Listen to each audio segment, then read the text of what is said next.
The NBA play-in tournament starts tonight, and the Miami Heat are set to face the Atlanta Hawks. Very familiar with them as a division rival. Played them 4 times this season, beat them 3 of those 4 times. And going back to the playoffs last season, we played them in the first round and demolished them in 5 games. I'm not saying that that's how it's going to go tonight, but I do think that the Miami Heat are going to get the win. I'm just going to be previewing this game, and the first thing I wanted to talk about is the starting lineup and basically the whole rotation for tonight. I think it'll be the same starting 5 as it's been for the past couple weeks with Gabe Vincent, Tyler Hero, Max Strus, Jimmy Butler, and Bam Adebayo.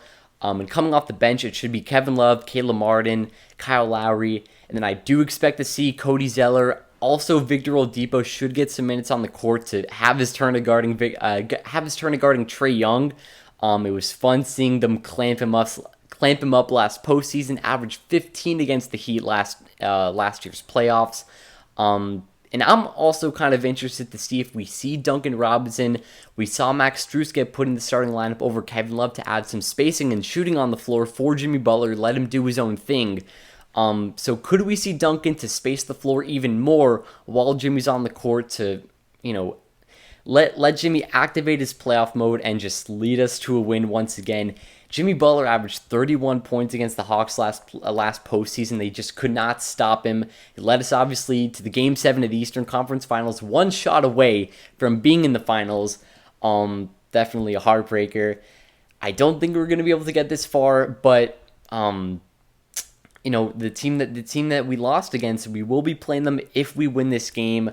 I'm going to try not to get off course because I think that we're going to be able to win this game and play the Celtics in the first round. So I'm already thinking about that series. Game 1 is on Saturday, so just, already thinking ahead.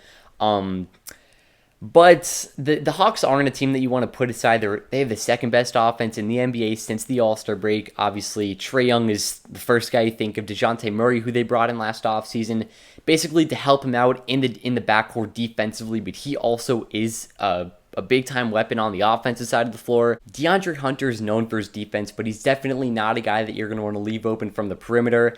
And if they start Saddiq Bey, which I really like the trade deadline pickup for the Hawks, he's definitely not a guy that you're going to want to leave open from the perimeter. Even if you don't leave him open, he's still going to be able to knock down a few shots.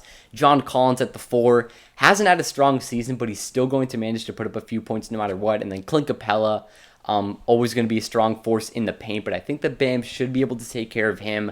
But that's not what I'm worried about. The Heat have had a top 10 defense. I'm going to talk about the defensive matchups in just a second.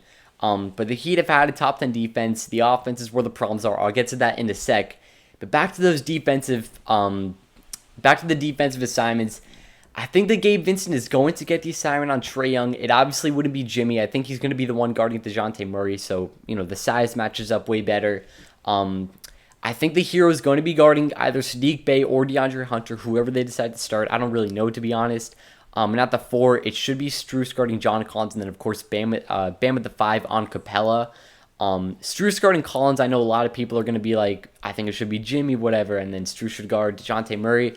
But DeJounte Murray is just so fluid when he plays on offense, and I think Jimmy should be able to just take care of that, lock him up. Gabe Vincent, like I said, whoever was guarding Trae Young last postseason, it just felt like they were clamping him up no matter who it was. It could have been Hero on him, and he would have been doing a tremendous job on defense. But I think Gabe Vincent, we know that one of his strengths is the perimeter defense, and that's all that Trae Young is about. So we should be able to take care of that. Now, if there has to be some switches, we know, of course, that there's a guy like Haywood Highsmith or Victor Oladipo or even Kyle Lowry if we need, or even Caleb Martin coming off the bench. So that's just what's so great about the Heat.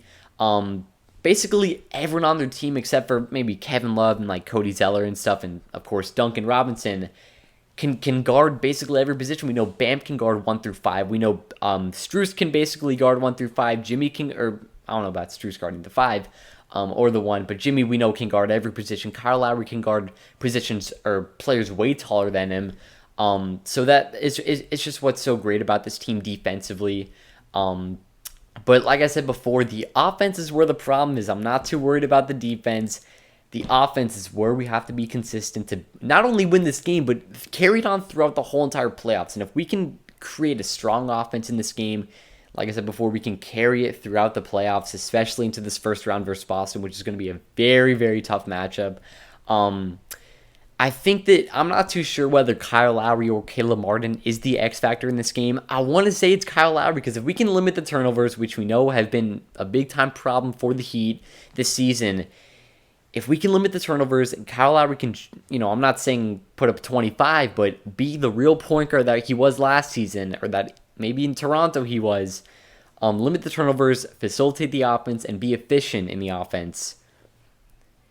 You can't ask for much more on the offensive side of the floor, especially from Kyle Lowry. So I'm expecting a win going into tonight at 6 p.m. The game's in like an hour and a half. If you're going down to Kaseya Arena now it is, make sure you're making noise. Chant whatever chants Heat fans are going to be chanting for Trae Young tonight. Maybe it's balding. But whatever it is, we got to get back to the playoffs, and I think that it should happen tonight. Hey, we're coming for the Celtics. We're coming for revenge. First, we got to take care of business here, secure our spot as the 7th seed. But that'll wrap up. Hope you guys enjoyed. Have a great day. Peace.